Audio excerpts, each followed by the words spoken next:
Hello and welcome. My name is Trismegistus and this is the third in a series of videos where I answer viewer questions about the Space Age expansion for Factorio. In this last video I'll be tackling a small handful of questions that related to the final planet and endgame, as well as picking up the last few questions about platforms that I didn't cover before. This video is a little later than I'd intended, so I'm not going to be identifying spoilers quite so rigorously as I did in the previous videos, as I'm guessing many of you will already be playing. Your questions related to space platforms. Daniel Montiero asks about automation of platforms. How easy did you find it to automate space platforms? Did you find it intuitive? No, I didn't find it intuitive, and I still struggle with understanding it sometimes. But it's a lot better than it was at the LAN party, and I know they've gone through quite a lot of iterations. They've also added things like interrupts to the platforms that I don't remember being there at the LAN. Once you get into the swing of it, it does get a bit easier, but I still don't find it intuitive. A big part of that is because the logistics groups thing is new, and I'm just not that familiar with it as a gameplay system. And Nora asks the related, are there any unintuitive functions or designs of space platforms? We know they're used for space squared science, as a means of travel and transport, and maybe for asteroid mining, but what about weird applications like a full space lab, certain manufacturing that's at least potentially supplied by asteroids, or a specialised travelling mini-factory that's beneficial to have on a patrol between two planets, etc. Not really, although they did make a fairly big tweak to space science shortly before release that made it a fully space-based thing, so that is sort of encapsulating those ideas. Originally, you could get space science in the same way as in the base game by launching research rockets that only gave a few science packs per rocket. You'd then research something called space science in space that allowed you to make space science on platforms. However, you had to send uranium up to space in order to make the space science. This is all gone in the release version, and now you just make space science in space from the beginning using asteroid chunks, as shown here. I really like this change, as it's a nice simplification, and it also makes a bit more sense to me, though it does remove one of the sinks for uranium. Anyway, the point is that really, space platforms are just interplanetary trains for ferrying stuff about. There's also then the endgame stuff, which I'll talk a bit more about later. And John Luce also asks about space platforms. How do space platforms work? Are they like trains?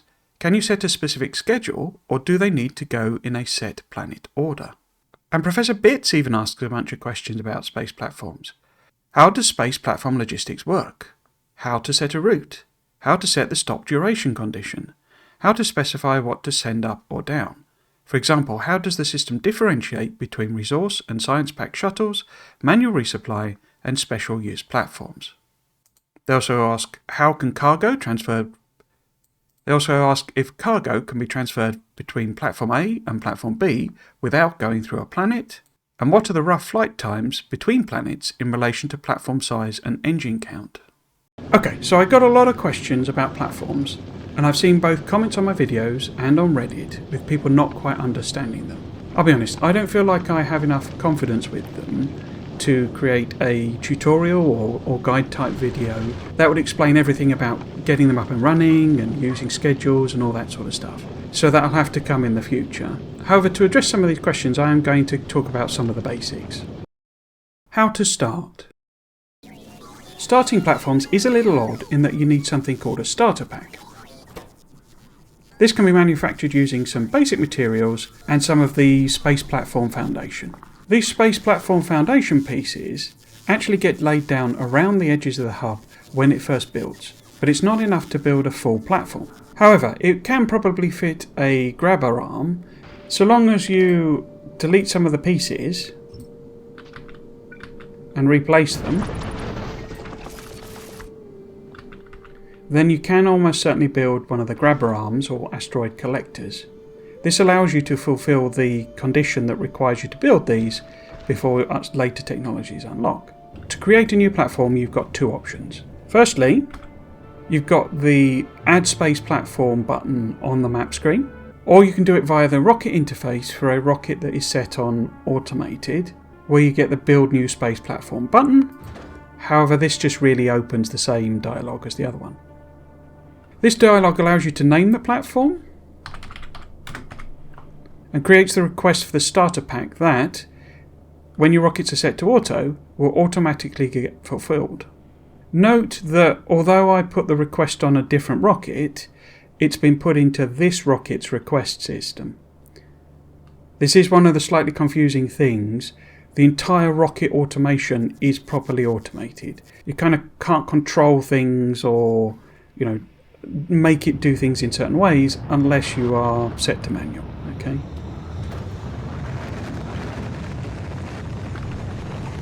Now we see this rocket is launching. And there'll be a slight pause. They've introduced this pause. It used to be a lot quicker, I think, to represent things being moved into orbit, basically. So you see the little timer here that is saying the platform is being created, and then when it's created, it's got these initial starter pieces of platform around it. Now, if you want to create a quality platform, that requires a quality hub and a quality starter pack, etc., etc.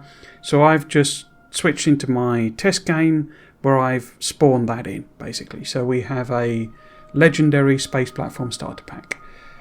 I don't actually know whether you can make these in the game, and we'll come back to that in a second. But the only way I've found in order to create quality platforms is by doing it all manually. So you have to imagine that there's lots of rockets, and you would need to set them all to off, because it'll only request in a basic one. There doesn't appear to be a way to filter it to request a quality one. But note that when we turn it off automatic, the build new space platform button goes away. So you have to use the map one to create the platform. Okay. So we add new platform, and we got a legendary platform. Okay. Now it can't actually build this because I only have one rocket, and that rocket is set on manual. So what I can do is load in the legendary hub, the legendary starter pack, okay? And what I have to now do, you can, so this is where things get a bit confusing, because options that are available when you think they'd be available are not available and stuff like that. So the other way of doing this is to put the hub in first and then do the build new space platforms. The option's not available when it's on manual unless it's in there. It's all a bit sort of could do with some tweaking, if I'm honest. But anyway, what we can do now is deliver it as cargo. So if we deliver it to cargo, to legendary, it launches fine. And I think it does this if you just use the build space platform, if you've already got the legendary hub in there. So quite inconsistent. So it launches it up, and we'll get the message here when it's done. When you're in, because this is in cheat mode, you get this instantaneous create button, so you don't have to mess about with rockets.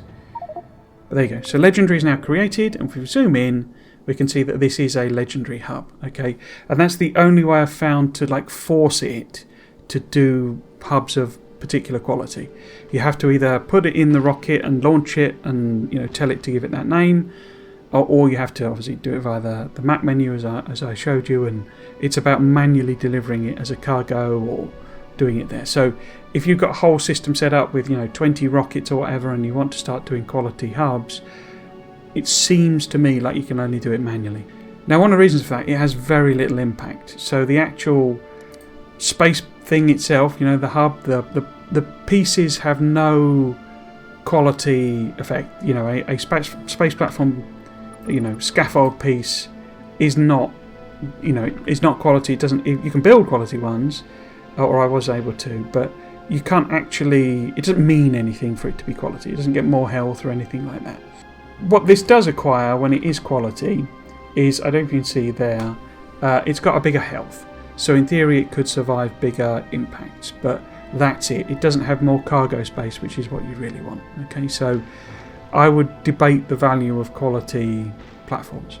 The other thing I should note about that is that I've only tested it in the editor version with all the cheat codes on, for example. So I don't know if that's something you can actually do in the base game. I think it is.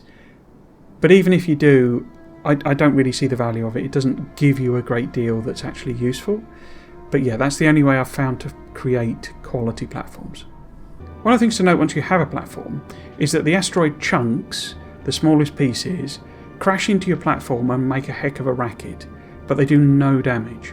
It's only proper asteroids, small, medium, large and huge, that will damage your platform. And there are none of those in orbit around Nauvis. So platforms around Nauvis are completely safe, whereas anywhere else, any journey that you take, any other planet, there will be small, medium, large, huge, depending on the place where you are and the journey that you're taking, that you will then have to defend against or destroy or what have you. Now, one of the consequences of this is actually that in Nauvis orbit, and in fact around any orbit, the grabbers will quickly gather enough material to block themselves up because they only have a relatively small inventory. Every single chunk counts as a single inventory item in the grabber's inventory. Crushers as well, they don't have an inventory as such. They have a place where you put them in and items out. So they're like a manufacturing machine, basically. They don't have an inventory. And of course you can use the hub as an inventory, but it's very limited. You can extend the inventory with cargo bays. Here I've got a few extra rows because of the cargo bays. However, you cannot insert and exert items from cargo bays. If you're going to use your hub as any kind of inventory, where you put the pieces in or put ammo in or anything like that, it has to be inserted into the hub itself. If you try and put it into the cargo bays, it will do nothing. That means you have to be very careful with your design, because the cargo bay itself is obviously providing a useful function by extending the inventory, but it effectively blocks off certain access points to the hub. So you can either kind of work them around, you can have them in different shapes, but the more you put close to the hub, the more slots, the more access points you are removing from yourself. There are lots of chunks in orbit, both around Nauvis and asteroid chunks that you break down. Access to material is not usually a problem. However, it does have the opposite effect, that your inventory, your grabbers, your platform hub can quickly fill up with basically useless items. Because you want all three. You want the metallic ones, you want the ice ones, and you want your carbonic ones in order to make rocket fuel, in order to make ammo, etc., etc.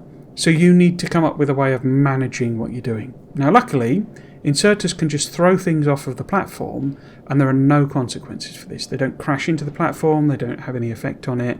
And so a simple mechanism like this, where you simply wire the inserters up to the hub and tell it, if we get more than 4 pieces of carbonic asteroid chunk, throw it overboard. Obviously, there are lots of different ways of doing this. This is just one example. And as you can see, this carbonic chunk is just floating away and goes in, and it just disappears eventually.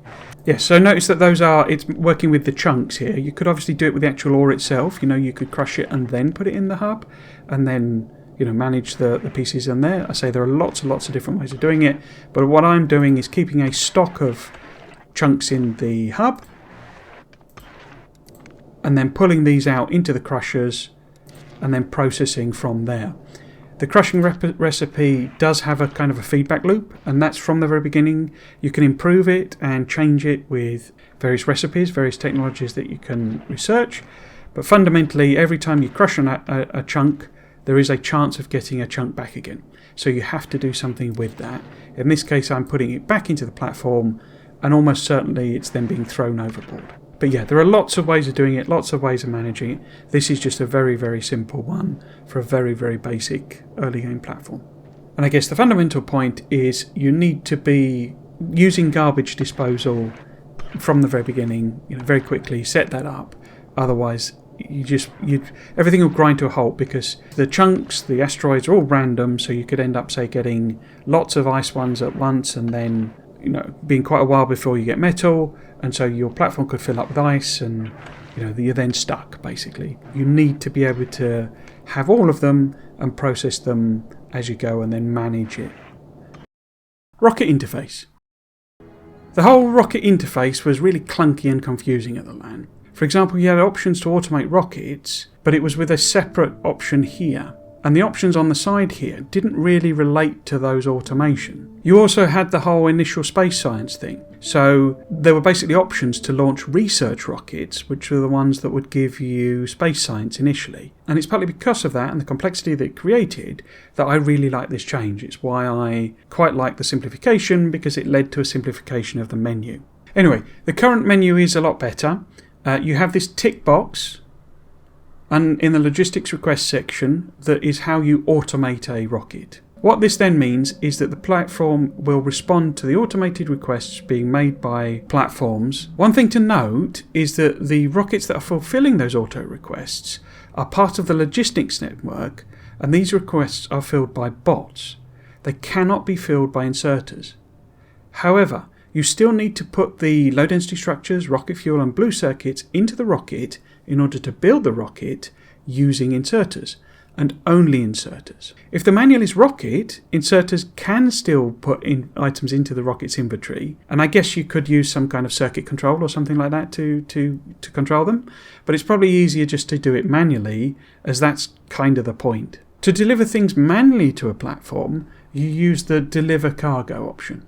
This button only actually works when you've got things in the rocket. So if we add, say, some roboports, we now have the option to deliver the cargo. In order to use it, you simply use it as a drop-down list, and we can say which platform we want to send it to.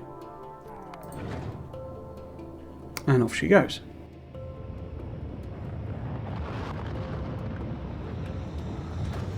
One of the things I would say is it's probably worth keeping things quite manual for your first rocket and your first platform, so you can send a mix of things. When set to automatic, the rockets only work in terms of full stack sizes for single items. So if I request on the platform to send, I don't know, some red belt, okay, we see it goes yellow as the request is being filled. Now back on Navis, I don't know which rocket it would be, as I say, it automatically assigns it. Yeah, I suspect this one, there we go. So it's now put it in there. Now, as it happens, the stack size that I was requesting is exactly the same as the rocket capacity stack size. But you will note that as the bots deliver it, it's counting up. So it waits for there to be a full stack size available. Now if we pick something where there's a mismatch, so for example if I request 100 piercing ammo rounds, a single rocket can only hold 50. So it's then going to send 2 rockets in order to fulfill that request. Now where that really matters, and why I say to keep your rocket manual in your first platform, which will be your space science one, is that for example on this platform, and I actually added onto this, but I only have one furnace. When you build one furnace, and you ask it to build one furnace, firstly it'll obviously request the platform pieces, now we have to have those in stock, but it then requests one furnace. And to fulfill this request, what the auto system does... Maybe over here? No? I've got to find the platform. There you go. Is it requests a full stack. So even though I just want to send one furnace, I just want to build one furnace, it's going to request 50. Because it works in stacks. And at the stage of the game where you're probably building your first platform, you probably don't have quite the infrastructure to support that type of request. You need to be focusing on the platform pieces, which are difficult to make and difficult to get into orbit. And so having your entire factory pumping out loads and loads of assemblers and inserters and belts just in order to send them to a rocket where you don't actually need them is a bit of a waste of a rocket. Because if you want to build, say, 4 inserters, 10 pieces of belt, 8 assemblers, something like that, all of those will fit in a rocket. So as I say, if we go, say, 4 inserters, say 10 pieces of belt, and 8 assemblers, we've not even, filled this rocket half full. So what you can do is you can design your platform and turn off these auto requests, and then you can manually send things up. And that would include the platform pieces, because you will be quite slow making those initially, and so waiting for there to be a nice stack is worth doing, basically. So yeah, that's what I would generally do, is I would recommend designing a platform with the options switched off, manually sending what you can, the odds and sods type requests, and then maybe turning auto build on if you want to extend the number of platform pieces. And remember that once you want to build a platform that's mobile, that's when you need to start sending thrusters and tanks and all that sort of stuff. The space science simply requires relatively basic processing in order to produce quite large volumes of stuff. And by the time you're making your mobile platforms and wanting to go to another planet, you should have enough production to really support building bigger platforms, enough platform pieces, enough rocket production, etc, etc. Certainly that's what I'd recommend you set up. Even if you do keep things on auto, getting things down from platforms is pretty inexpensive. Here, for example, I can turn off these 2 requests, and then by shift clicking it puts it in the drop pod. Again, by shift clicking it puts it in the drop pod, and it's away. And I demonstrated this on the last video. There is now quite a pause. It used to be almost instantaneous, I think, but basically there is a bit of a pause, and then we see the cargo pod coming down, and they're in here. Now, I've set this so that trash unrequested, anything coming down to the cargo pod at the moment is automatically trashed, and you can see it down here. Okay, you don't have to keep that option on. You can have specific requests, and this is how you do the platform logistics, basically. So I'm not going to talk about designing the platforms and like recommending strategies and things like that. I think that's the most fun part, and you should just mess about doing it. I do suggest you put in place lots of infrastructure, lots of ability to make rockets, because it can be a bit frustrating to just sit and wait for things to get sent up into orbit. So if you have plenty of rockets, plenty of low density structure, rocket fuel, blue circuit production, then you should be, sorted, basically. There are a couple of things I would give as general tips though, and I've kind of mentioned some of these already. But firstly, asteroid chunks spawn infinitely, but they are random. So you need to focus on managing them, managing your inventories. And remember, of course, you can throw absolutely anything overboard. It is lost if you throw it overboard, so if you've excess items on your platform, send them back down to your planet, otherwise they're just gone. The other big thing is make ammo on the platform. This platform actually doesn't really produce enough ammo, but make it on the platform. You get lots and lots of resource from the chunks. It's very cheap to make the basic ammo, and if you have lots of buffs, the speed buff, the damage buff to turrets, then basic ammo will work for all of your intermediate planets. You don't need to worry about getting more complex than basic ammo for those stages. The devs did actually tweak the amount that could go on a rocket and stack sizes of ammo in order to encourage everyone to start building on the platform, because during the LAN party people were just cheesing it by launching all of their ammo from the planet and just using what they had in stock. So by reducing the amount that goes on a rocket, the amount of ammo that's stored in a stack, it basically pushed everyone towards making it on the platform, and do that. It is way better now to just make all your ammo on the platform. Although they look like spaceships when you design them, really they are mobile manufactories in space. Okay, so you need to think about them like that. So what about getting into space then? When you want to go to a platform, there's a button, but you don't need to enter the silo and then press the button. It just yoinks you into orbit once you've pressed it. So if we go to this one that is set on manual, we can see the option to travel to space platform is greyed out. It's greyed out because partly this rocket has inventory. You cannot use the rocket to go to space if it has inventory in it. It is taken that you, the player, are the only inventory a rocket can send, so we will need to remove that. The other thing is if you've got anything in your inventory, it won't let you go to space. So the button here, travel to space, has the warning, can't travel to space with items in your inventory, trash slots or ammo slots. Only armor and guns are allowed. They did tweak this messaging because it was a little confusing, but basically we need to put all of our stuff in a chest or put it back into the logistics system, something like that, before we can go to space. Remember when you're doing this to turn off any logistics requests you have. So I'm going to put all of my bits and pieces in these chests. Okay.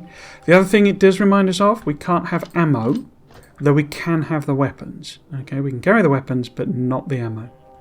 So if you're going to a planet that needs you to deal with, the locals, then you'll need to be sending ammo or making ammo when you get there.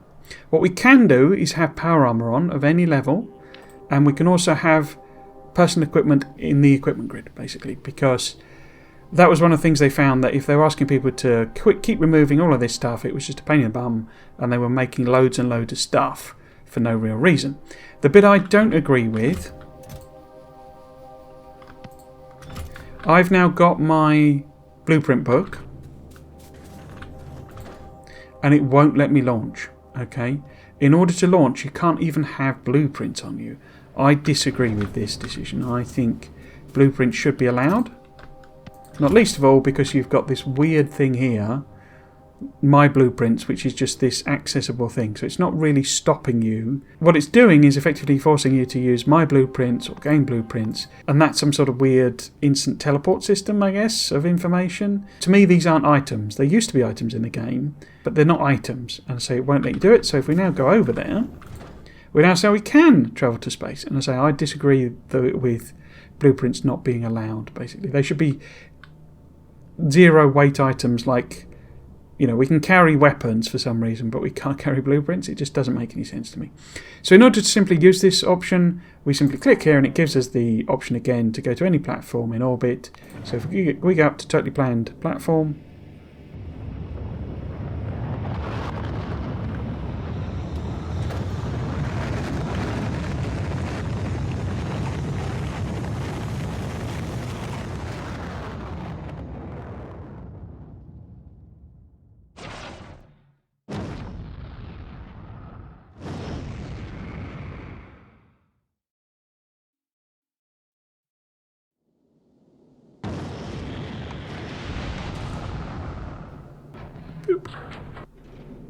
and there we are on the platform. Now, we can see ourselves here.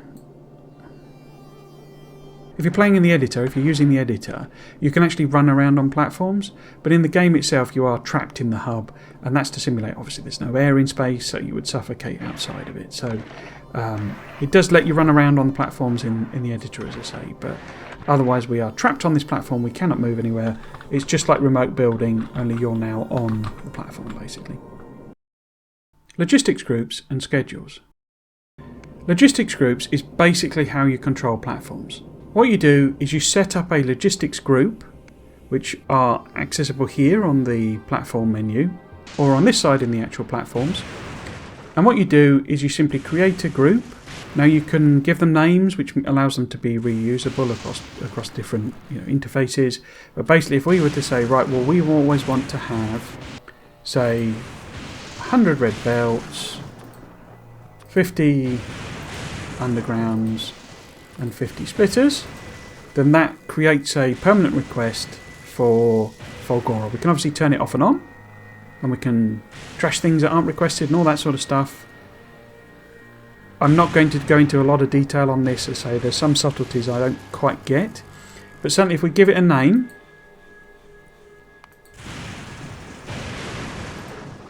I've been tending to use the planet icon in order to I know which one it is, and if I just request it as building stuff.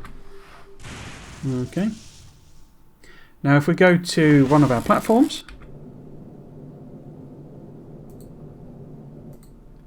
we can assign that group to it as well.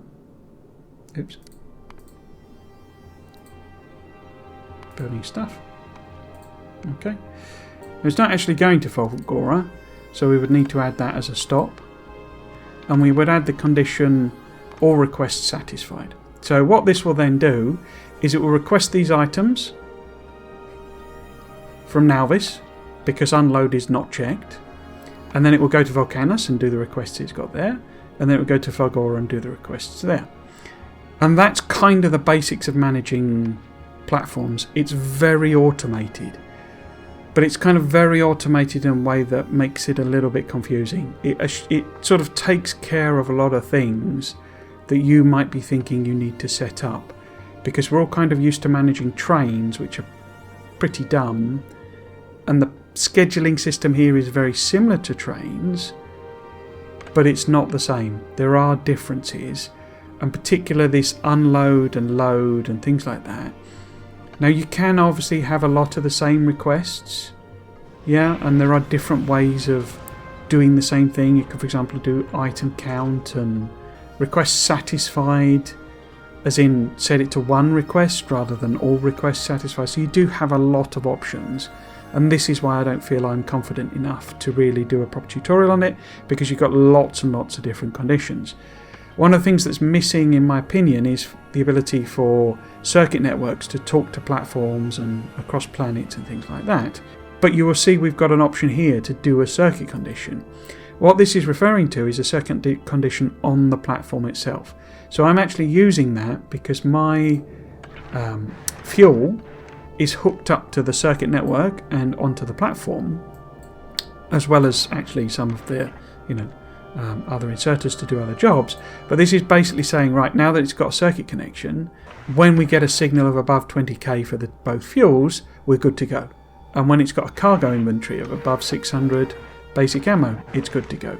So I'm using all of these AND conditions to set other things that I want the platform to be sure about before it sets off. So I don't want a platform setting off if it's not got the fuel to get to where it's going.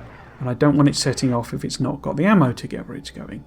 Now, as it happens, these were set before I'd done a few damage buffs, so this count is too high.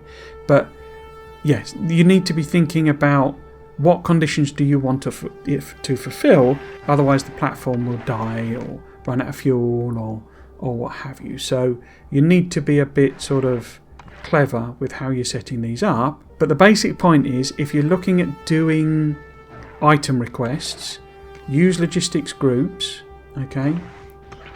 I'm actually going to, because this is just, I'm doing it temporarily, do that.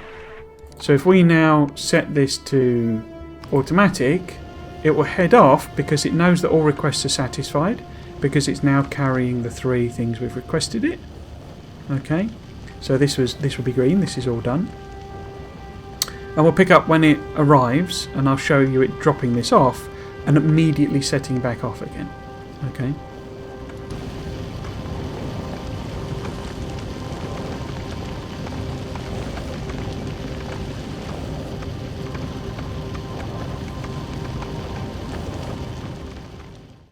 Okay, so we're drawing close to Fulgora. What I do, you literally saw it there. They're off, they're gone. So it's dropping the stuff down, and it has immediately turned round because all requests are fulfilled. It's sent the items down, yeah, the ones that it's been assigned to, and it's immediately heading back off. And that's what I'm saying. You probably don't want it immediately heading back off, unless it's got the production power to just make all of its fuel on the go, because we will rapidly run out of fuel. So we're dropping all the way down to 0 thruster oxidizer. We have hit 0. It's actually making it as we go. It's making a bit of a fool of me. But I wouldn't be surprised if one of these basically hits 0. Oh, well, certainly the fuel is dropping away there as well. And if you're early doors, it may not be able to produce ammo. These platforms that I've designed here don't really have the ammo production that they need to. You know, this doesn't pump out enough. As you saw, it started off with 600 and it's already down to 300 now. So yeah, so unless you know your platforms can do a round trip journey without, needing to buffer fuel and all that sort of stuff, you may want to put conditions on, because, what's particularly important is the asteroids are randomised. So if we had a period now where we had not enough like ice asteroids and we ran out of ice on here, suddenly we wouldn't have any thruster fuel, we would stop and we would have to wait for more thruster fuel to get done. Now it may not be too much of a problem. I've got a lot of grabber arms on these, so I've got access to lots of asteroid chunks. But if you've only put one on, maybe you've not got enough guns, so you need to be experimenting basically, and that is the whole point. One of the things to note is that when you first go to a planet, it does an autosave, and that autosave is very deliberately there in order to act as a safety net for you, because there is a very good chance that when you go to that first planet, when you make your first trip, you will not build a platform that survives the journey. And so by having that save, it just allows you to go, oh well, lessons learned, let's design it a new platform, off we go, let's give it another go. And it's very much meant to be experimental. And eventually when you've got a platform, because you can blueprint platforms, so we can just do this, and we have created a blueprint of that platform, and it does it, it does the whole usual thing of letting you do all the modules, entities, tiles, all that type of stuff. So you can blueprint platforms, and so therefore you can then copy and paste one that you know works for different trips, basically. Now, as it happens, this is not what I was intending. I thought it would basically... So I thought it would die, basically, but I kind of realised as we were going that I'd done more damage buffs from when this was originally designed. These weight conditions were really about... The platform wasn't really able to do a round trip just without problems. So yeah, so I've done more damage buffs and that sort of thing, so it can now do the journey. But yeah, the intention was to show you it, dropping it off immediately, sending back again, and basically dying on the journey. And that's not happened, so it's got all the way back home. But yes, so that's the type of thing. You need to be thinking, right, well, what do I want? How do I want to manage these? Can I make the journey? Do I want to make the journey? You can also control thrusters and stuff, I believe, because these can be connected to the circuit network. Oh no, you can't connect them, but you can control obviously the pipes and things like that to say, right, well, don't put as much fuel in and what have you. You can also read out the speed, basically. So the other thing you can do is you can have a pump and say, right, well, if we get above a certain speed, turn the pump off, and you can control the speed of the platform that way. It's a bit like controlling uranium going into nuclear reactors in a way. That's more important for the longer journeys for the later game. It's not really a thing for the intermediate planets, but yeah. So my foolproof demonstration was not at all foolproof. So there we go. This is also why I've been talking about, I sort of started saying it in some of my Friday Facts read-throughs and stuff, that the logistics groups thing is really powerful and that you need to get to learn it. And this is really why, because it's how platforms work. The other thing I guess that's worth noting and bearing in mind, just as a final thing, is that platform weight is based on the number of platform pieces and only the number of platform pieces. So for example, here we can see that this platform weighs 180 tons. I was saying this in one of my comments, that this is actually metric tons. I've been looking at it properly. I don't know, it's just an error. I think someone doesn't quite know the difference, but it should be spelt TONNE, because it is metric tons rather than this is imperial tons, basically, TON. So basically a single platform piece weighs 250 kilograms, and so 4 of them then is a metric ton, you see. So if I delete off, well, there you go. So we've taken off 2 platform pieces. Okay. Oops. If we add in 2 more, why has that gone to 2? So if I add in 1, 2, 3, 4, boop, it pops up to 4 tons, basically, an extra ton. So 181 tons, and say each piece weighs 250 kilograms. I guess another way I think about it is just that it's a quarter of a ton per platform piece. Weight does have a significant impact on thrust. The way thrusters work is quite complicated, and again, this is another area where I don't feel confident enough to really talk about it, because we have these curves here: fluid usage, thrust, and efficiency, and I don't fully know what they mean. What I do know is that this platform, when it goes on the journey between Nauvis and any of the intermediate planets, it'll quickly speed up to about 140 kilometers per second, and then it'll sit there for ages, and then when it gets close to the planet, it'll suddenly go up to 160 kilometers per second. So I don't know what causes that change. It's got to be something to do with these curves, but I don't really have it fully figured out. Okay, so I think there's a lot of complexity there, and I don't quite understand it, basically. So yeah, weight is important, and what I tend to do is nibble away at the edges.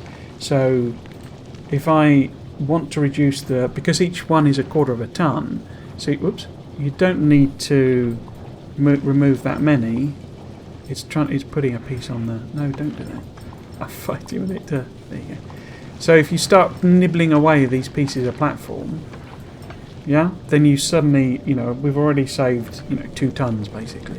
Yeah, so it's why I build these nibbled away platforms, especially in the early game, when you can only afford a couple of thrusters. So yes, so that was the other thing I wanted to mention. Of course, speed isn't everything. You could have like a truck, type platform that's pretty slow but has a massive inventory on it, and it just makes the journey, carries loads and loads of stuff, And if they're low priority items, then it kind of doesn't matter. Whereas you might want something like an item that spoils to travel on a really fast platform and get there really quickly, and the journey keeps happening over and over again. So yeah, being slow doesn't necessarily mean, isn't necessarily a problem. It's just what you want your platform to do. I already mentioned this one in the last video, and I kind of forgot about it when I was writing this script, but you can't transfer things between platforms, and I can actually show you it now in the menu, because what I can't do, I have 3 platforms here. The space one, the one we're on, totally planned platform and demolisher, and I cannot set any of those as a destination, so I cannot transfer items directly between platforms. So if you're thinking, right, well, I'll have a massive platform in orbit and it's doing all the science and all that sort of stuff, and I'll deliver science packs to it, you can't do that. What you would have to do is deliver to the planet and then send them up again, which is like, well, why not have the platform go there and collect the science packs, you see. I think that's potentially viable. You could have a platform that moves around, hoovering up science packs and does the research, but of course you do lose then the biter thing. But of course you could think in terms of, right, well, I have my platform doing the mobile research initially, and once I've got the whole new lab set up, I could then have it just drop those off at Nalvis and do that way basically. So I think I really like a lot of these systems, but they are a bit complex to understand, and I think it really creates a lot of options, a lot of ways of doing things that are perfectly viable. They may not be the most optimal, may not be the most efficient, but I think it's fun to do all these different things and to give them a go with new ideas and, well, what if I do this? What if I do that? And the fact that you can get it to work, to me, is like a real demonstration of what Factorio is all about. Aquilo and the endgame. Daniel Montiero asked about Aquilo. According to Friday Facts 418, the final planet promises some of the most unique gameplay. Having actually seen the final planet, do you think it lives up to this description? So if you've seen the Friday Facts, you know that one of the mechanics is building your own platform. And of course, if you've played C-Block, or you know about that mod, then it's probably not going to seem quite so unique. But I think for most players, they won't have encountered that, and so it will seem like an interesting idea. And this whole thing of building your own surface, basically. Similarly, I think the heating mechanic is very different and new for the base game, but it has a lot of similarities to something like Frostpunk. So it kind of depends how familiar you are with that game, for example. So here we see, for example, a heating tower. It's losing temperature as the machines kind of drain it away. And so if I want to kind of heat these additional tanks here, I have to add on the heat pipe, and because I'm not inserting any fuel, these things start to cool down. This tank is frozen, so this can't output anymore, and of course we have to put in a fuel, and it starts to produce heat. These thaw out as the heat goes along the pipes and starts to allow us to use more of our building. So it is very Frostpunky, it is very similar to the ideas in that game, which I don't think is bad. It's just that if you're looking for something unique, it's a copied or a similar mechanic. Copied is probably a bit harsh, but it's a similar sort of mechanic to that. So yeah, depends on your experience of what games you played, really. I think what is definitely unique is the idea of a planet that has very limited sets of resources. So, it's only got oil, for example, the lithium brine, and the fluorine, and that's it. You've got access to the ammonia ocean and the water that has, but I think this really does add a unique flavour in that you've got a single planet where you want to be building stuff, you want to be doing stuff, you want to be gathering the resources that you do have here, but everything you need you've got to bring in, and it's completely dependent on your entire logistics system across all of your other planets in order to get this working and functioning and continuing to operate. And I think that is a very unique and interesting mechanic, because it forces you in a logistics game to engage with logistics. Professor Bits asked, what are the rough flight times between planets in relation to platform size and engine count? Just picking this one up from the thing, I'll use the footage I recorded for the actual trip that I did from Nalvis to Folgora and just sort of play that basically. It's not particularly interesting footage, but it can show you the transit time from going from Nalvis to Folgora, and that it is quite short. It's only a couple of minutes, and that was a platform with 2 engines, and that was it, sort of thing. A fairly small platform, 180 tonnes, so not the biggest. So yeah, so I'll just play that now so you can see that.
One of the things that is worth noting as well on top is that you cannot go from everywhere to everywhere. So for example, you cannot go from Volcanus to Folgora, obviously vice versa.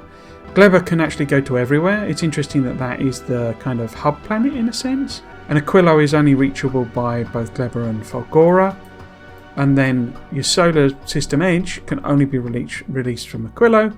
And of course the shattered planet is only then via the solar system edge. So if you are routing things around, if you want something that's on Volcanus to go to Folgora, it's got to go via either Gleba or Nalvis. So you do get slightly more complicated routes in that sense. And it does of course affect then journey time. So for example, this journey here is only 15,000 kilometres, but of course if you're going to there, then it's actually 30,000 kilometres. So that adds a little bit of a wrinkle. The distances here are much, much more significant. So you've got 30,000 already as your distance, and of course a lot of stuff you're going to be wanting to go to Aquilo is probably being made on Nalvis, so it's got to go 45,000 kilometres in order to get there. Okay, of course I say you could just move stuff there and then move it there, use it as an intermediate kind of stopping point.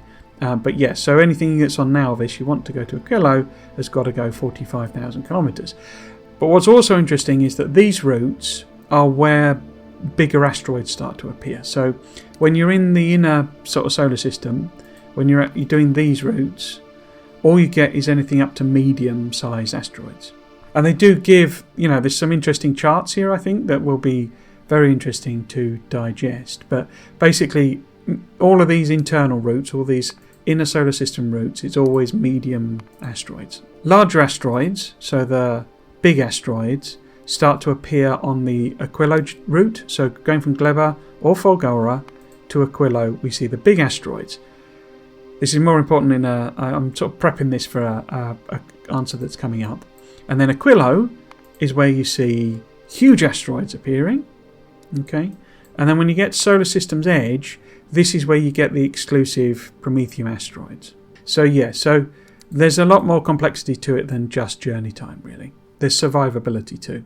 And yeah, it also tends to suggest the types of turrets that you need. So on Gleba you can unlock the missile turrets, for example, and those are really quite important for that journey. And then Aquilo is where you unlock the railguns, and of course railguns are important for this journey and beyond, basically. So it is all tied together, and it does make a a logical sequence of what's going on, because you cannot go to Aquilo until you've done all 3 intermediate planets, and of course that means you will guaranteed have the missile turret, which is what you need for that journey. So it is all nicely tied together. Nora asked, is there an asteroid belt or region? Can I mine it? Yes, there absolutely is an asteroid belt, and it is kind of in this zone here. It's just a generic open thing. There's not a specific thing on the map for an asteroid belt. Obviously the entire system is like drowned in asteroids, really. It's a ridiculous number if you know anything about solar systems proper, but there is kind of a lore type explanation that came in for that, which is this whole shattered planet. If you imagine that all of the bits of asteroid are bits of this shattered planet, then it makes a bit more sense. But yes, the asteroid belt and mining the asteroid belt is basically the end game. What you do when you're in this zone is you collect these Promethium asteroids. The new Infinite Science Pack requires the Promethium asteroids, basically. So you have to break them right down, so you need them to be chunks.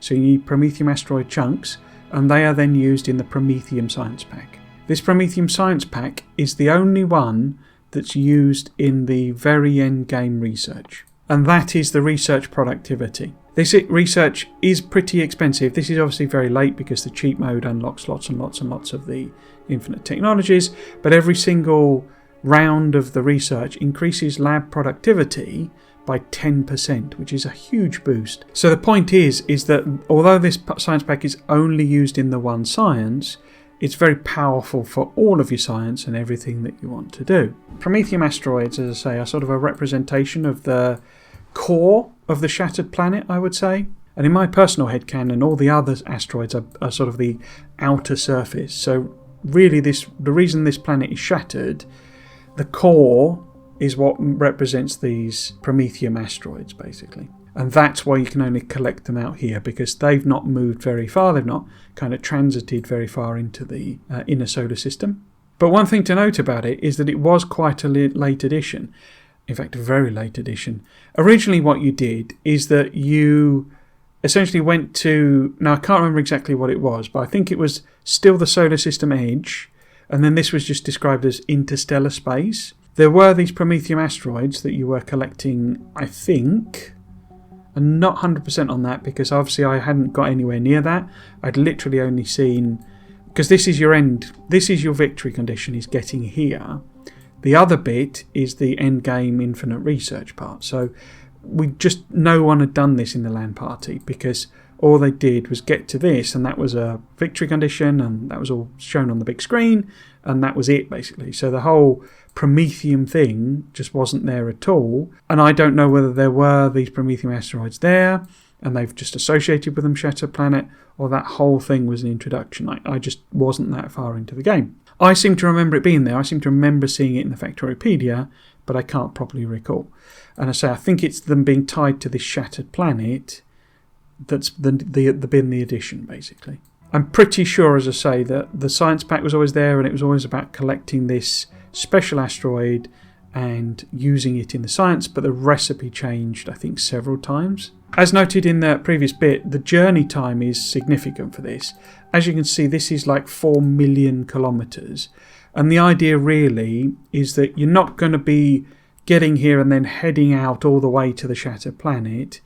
In fact, I'm not entirely sure it's intended as maybe not being like an actual reachable goal.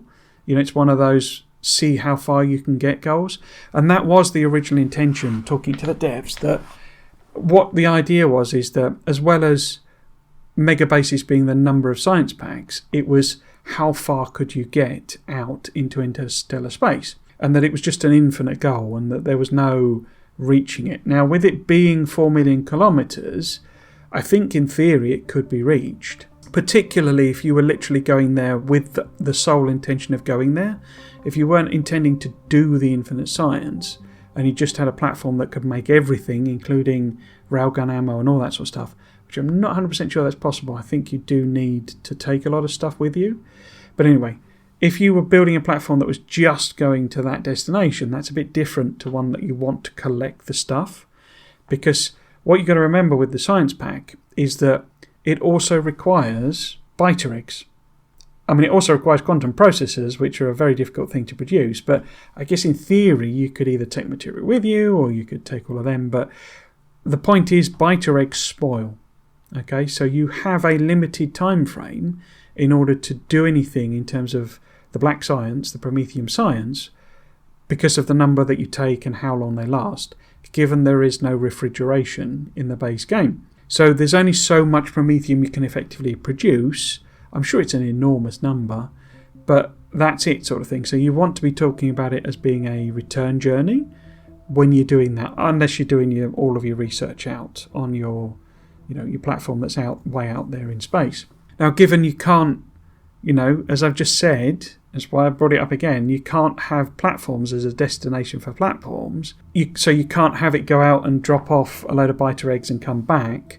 It would have to come back to somewhere that it could pick up biter eggs, you see. So it's all about round trips. But as I say, if you literally wanted to design a platform that could get to this goal, and that's it, you don't care if it dies at the end, I don't know whether it's possible or not. I don't know if this is just stated as a very big number with the intention that no one gets there.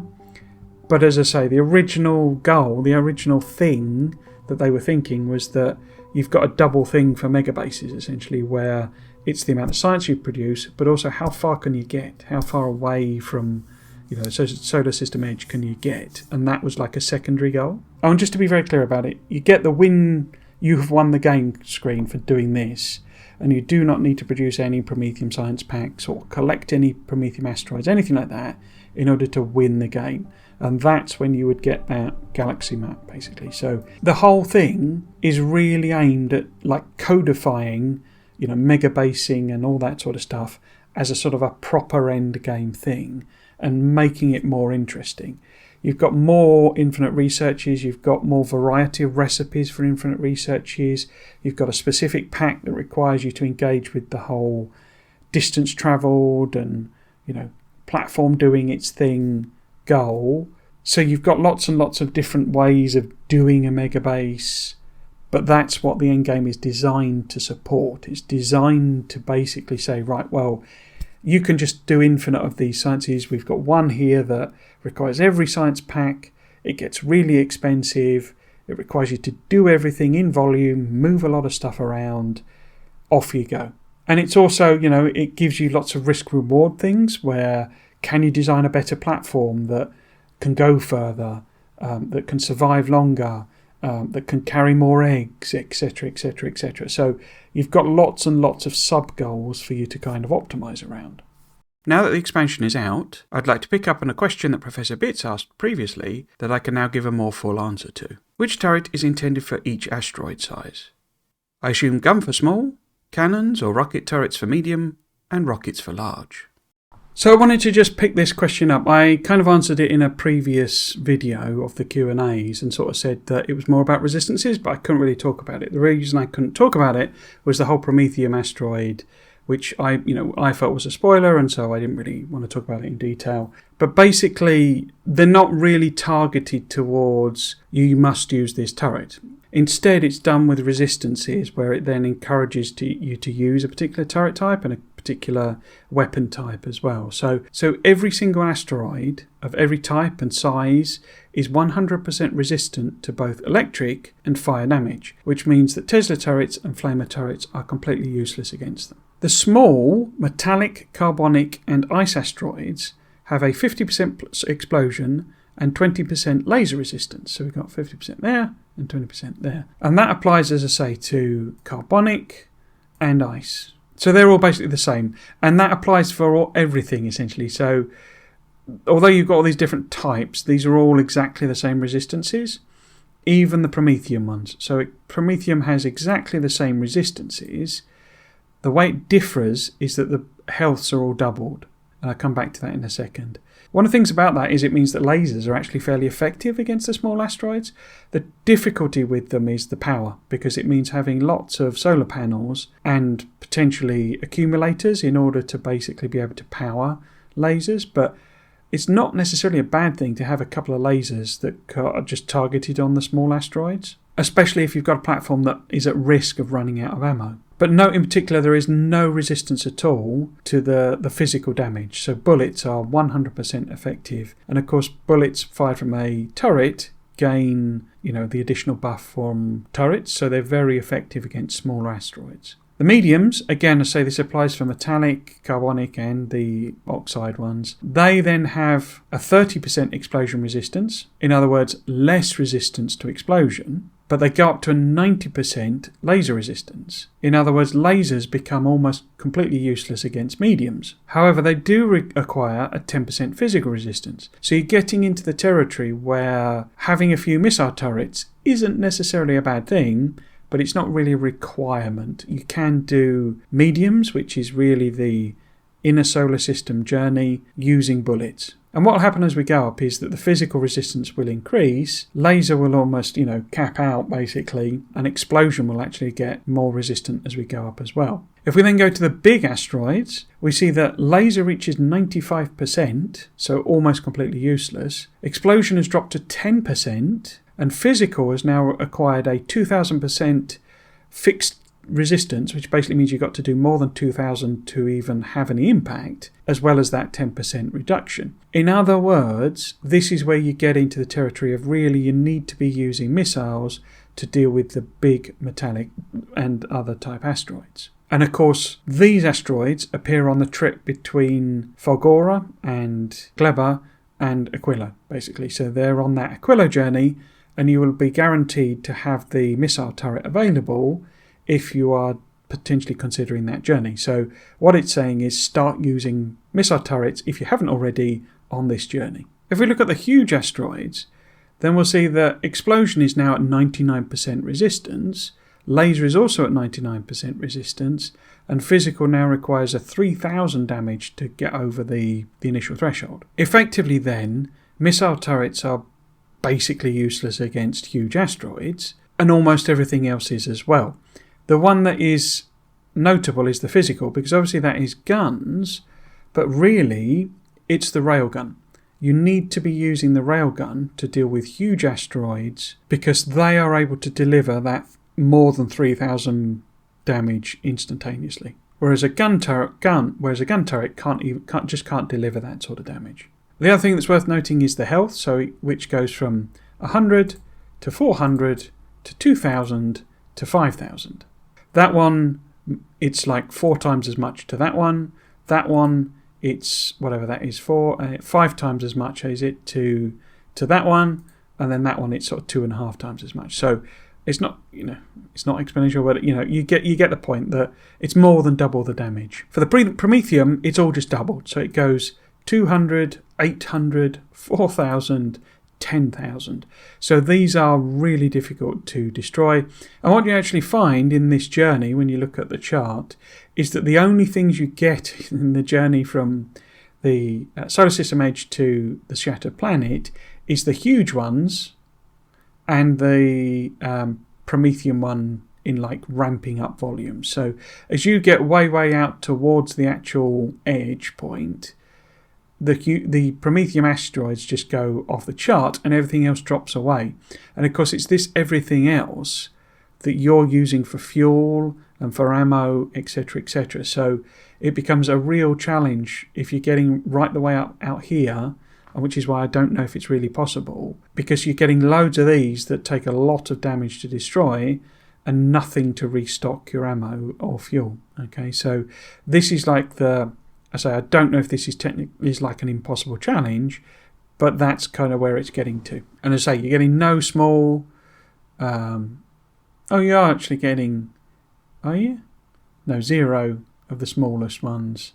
1 there. 1 per minute. And then when you get 2.9 million kilometres away, it all drops to 0. So you do get them, fairly early. But when you get right out here, you're just getting a few huge ones, and that's it, basically.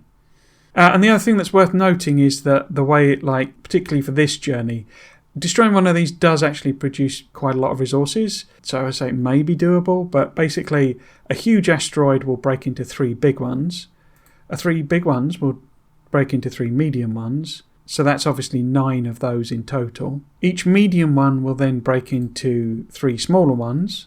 So we've got a potential of 27 small asteroid chunks. and each small asteroid chunk breaks into 2 of the actual, smallest pieces that you can actually harvest and use. So therefore, in theory, completely breaking up a huge asteroid and harvesting all of its resources means that you do get 54 chunks. And of course, each chunk is actually quite a lot of resources. I think it's like 50. Oh, well, you get different ratios and stuff, but each one is like 20 iron ore, for example, and then you get these percentages coming back. And of course, you get the recipes that give you more stuff and better percentages and blah, blah, blah, blah, blah, blah, blah. So, you can get a lot of stuff out of a single chunk. So is this possible, when you're harvesting the huge ones? I don't know. I guess at the very least, given that each chunk represents 1 stack, so a single chunk stacks 1 in the inventory, your platform's going to be pretty huge, because you're going to need stockpiles, you're going to need enormous amounts of storage, to get out there. And of course, if you're making the science packs as you're going, maybe you're taking all the other science packs with you, you're going to have a platform that has a big storage, and that means a big platform that's very heavy with lots and lots of engines on it. So yeah, the basic point is turrets aren't quite matched to asteroids. It's not quite a one-to-one mapping, but it does mean with the resistances that effectively in a solar system is guns, the sort of Aquilo zone out to Aquilo is missiles, beyond Aquilo it's the railgun, and those represent the technologies you do unlocked at those points. So it is all nicely matched together. Nora Transpire asked about railguns or other military buildings. John Lewis asked, are there any more new buildings than the 2 we've seen from each of the 3 middle planets? So I actually saved these questions because I thought there would be, and obviously it was related to Endgame, but I don't think there are any buildings that weren't revealed in the Friday Facts, and the same with weapons. I think you knew all of them before we went in. The main thing that wasn't revealed was the whole mechanic around the Prometheum and stuff like that, so I think that was really the only secret thing. Nora also asked the related, what are new and old things that require materials or intermediates from several planets to craft? Similarly, as I say, I kind of held these back because I thought there would be things that you wouldn't know about and that I could explain as the Q&A question. But again, I think they pretty much revealed everything or gave you that. And now that I'm so late with this video, compared to when I was hoping to do it, if you've got the game, you can go into Factoriopedia and see what's going on. What I would say as the general theme is that things from Aquilo are the things that require multiple resources from multiple planets. So the fusion generator requires tungsten plate, which is from Vulcanus, superconductor, which is from Falgora, and the quantum processor, which is all sorts of stuff. So that's processing units, so probably Nauvis, tungsten carbide, Vulcanus, superconductor, Falgora, carbon fibre from Gleba, and then lithium plate and fluoroketone, which are both from Aquilo itself. So that's kind of the general theme. It's also made in the cryogenic plant, which is the Aquilo exclusive building, and you can only build those on Aquila, but of course it requires processing units, superconductors, the lithium plate, and refined concrete. So all of those need bringing in, and this is kind of the point of Aquilo. Just about everything requires stuff made on other planets. All of the other planets, if you want to make recyclers, you want to make foundries, you want to make the EMP, they're kind of, you can basically make them on the planet that they're based on. So you don't really need to import anything in order to make those. Whether or not it's actually like the most viable and optimal solution to not import them is questionable. It's probably best to bring some of the things in because it just makes your life a bit easier.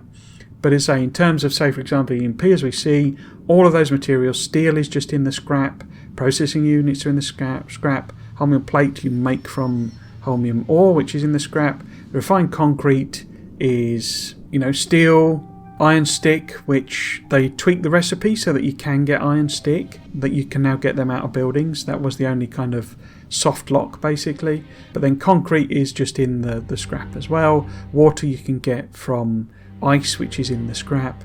So yeah, iron stick was the only sticking point, and they fixed that, so you can now get them. Of course, what you could have done is recycled the intention, if you come there with stuff, is that you would recycle the whatever contains iron in order to get regular iron plate, and then you would turn that into sticks. So that was the original intention, but that was like the only accidental soft lock that they created that I'm aware of. And the same is true like with the foundry. So the foundry requires steel plate, but you can make that on Volcanus. Electric circuits, copper and iron, you can make that on Volcanus. Tungsten carbide is obviously all Volcanus related. Refined concrete, brick, and stone. So they're very much. Lube is heavy oil, which you get a new recipe to do coal liquefaction. So those buildings are all kind of doable on their planet of origin from a bootstrap point of view.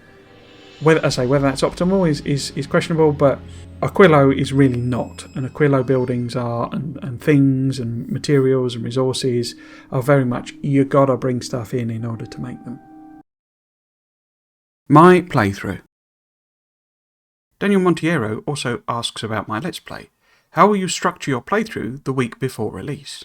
So this was kind of the only question that was left over, and my original intention, of course, was for these Q&A videos to be done like before my stuff started coming out, but that didn't happen. I got overwhelmed, and I'd set too much of a amount of stuff that I was going to produce, and just didn't achieve it, basically. So this video is well after the release, and it should have been kind of on release day was the plan. I've learned a lot of lessons from that, about setting realistic expectations for myself, given that I do this as a hobby around my work, but also in terms of what's sensible when you're beta testing a game that, is clearly having some final tweaks and adjustments and changes being done. And I should have really, cottoned onto that and said, right, well, what I'll do instead, I'll just play through the game, I'll learn it, and then I can give out like this Q&A video. I think of the stuff I did, the Q&A videos worked really well. The live stream was, really popular, and I think it suits my style of doing stuff, the blathering on for hours about, all sorts of detail. I think that's more me than a Let's Play. And of course the Let's Play views have already tanked, because Let's Plays do tank. That's, the nature of the beast. What I'm going to do with that series, I think, because I've 14 episodes in total recorded and only 4, is it, that I've put live? What I think I'm going to do is kind of use them as an opportunity to experiment, essentially, with how I present that content. And so it'll probably all appear in some form or another, but I'll probably do lots more heavy editing and maybe do like different techniques that I want to. I'm making it sound very dramatic, but like speeding things up and doing jump cuts and, much more of a heavily edited thing, and kind of compress it down into like the really key, interesting bits. One of the problems is when I play, and this works why it works for a live stream, and kind of why I started doing my Factorio as a live stream, I go very mumbly, and I'll just be blah, blah, blah, blah, and I'm just talking through what I'm doing, and it works as like, a backgroundy type thing, I think, for live streaming, but it's not necessarily interesting content, but it feels like I shouldn't cut it out a lot of the time, and I'm not sure that's right. So I'm going to experiment essentially with that video. So at some point eventually they will appear, but I'm really not expecting them to do well in the parlance. So it's more just so that I can learn different techniques, I think, now. But yeah, you won't lose that content, it just won't appear quite as originally expected. And the other thing was just learning, when you're in these periods, you need to think of, right, well, what's a good video to produce? And I should maybe have focused on, playing it through and then writing scripts. I found that I really enjoyed doing this type of video where it's semi-scripted, and I've got a series of notes that I'm actually reading on a teleprompter and all sorts of stuff.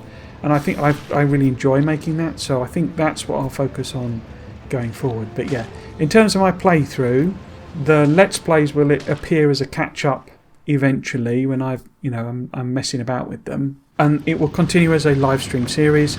That live stream series will be at my usual time of 3 o'clock UK time. We're about to change our clocks, but 3 o'clock UK time on Saturday and Sunday, and I will be playing that through just on that series. I might do particularly Nalvis background. I've done a lot on Nalvis, just as it's just the normal type of stuff, more circuits, more iron, more copper, and it's only when we get, say, the foundries back on Nalvis that I'll do some stuff working with them, for example. But yeah, the idea of that series is to play it through. It's my first experience with a lot of content, as in playing with it properly, and so I will then just kind of learn the game with you, etc., etc. So yeah, that's the plan for that live series, the Let's Play series. I will be doing, as I say, I think more scripted content, but I think I need to learn the game a lot more before I talk with any authority about it. I have no idea what will happen with Friday Facts. So I had discussions with the devs at the LAN party because obviously that's what they know me for. You know, they you know, some of them watch these videos, or the Friday Facts videos in particular, so they know them. And so, you know, I was discussing that with them. I think one of the things that's clear from that is that it takes them quite a bit of time to make those Friday Facts blog posts, and so especially now when they like focus on bug fixing and it's just a bit of a distraction, you know. It's already sort of served its purpose and acted as kind of marketing material, etc., etc. So I suspect if we do get them, they'll be more sporadic, they'll be more occasional, and they might focus on some of the key things they want to do. For example, I wouldn't be surprised if there's a Christmas one, just doing a nice Christmas post, you know. There might be, you know, when 2.1 becomes a thing and they want to tell us what's in that, if there's any extra features, or if it's just a like massive collection of bug fixes or what have you, rebalancing, we'll get one on that. So it's fairly prosaic things I think will be covered in the Friday Facts. Oh, I'm not expecting any sort of super duper techie one about how we design this system and what have you, because I guess that moment has sort of gone. I would love to have that content. I would love to do those Friday Facts read-throughs and videos and talk about them, and if I can explain some things, etc., etc., say that would be really fun for me to do. I'm not expecting them to happen, so that will probably dry up. And I say that then frees me up, because they take me an enormous amount of time to do some of these more scripted videos and, you know, perhaps talk about some of the systems in the game, you know, quality, train interrupts, how platforms work. These are all interesting things that I only have a very surface knowledge of at the moment, so I feel like I want to try and learn them a bit. So that's it for these Q&A videos. If you've been watching, I hope you've enjoyed it and you might consider coming back for more of my stuff. I've been Trismegistus. This has been Factorio Space Age. Thanks for watching. Cheers.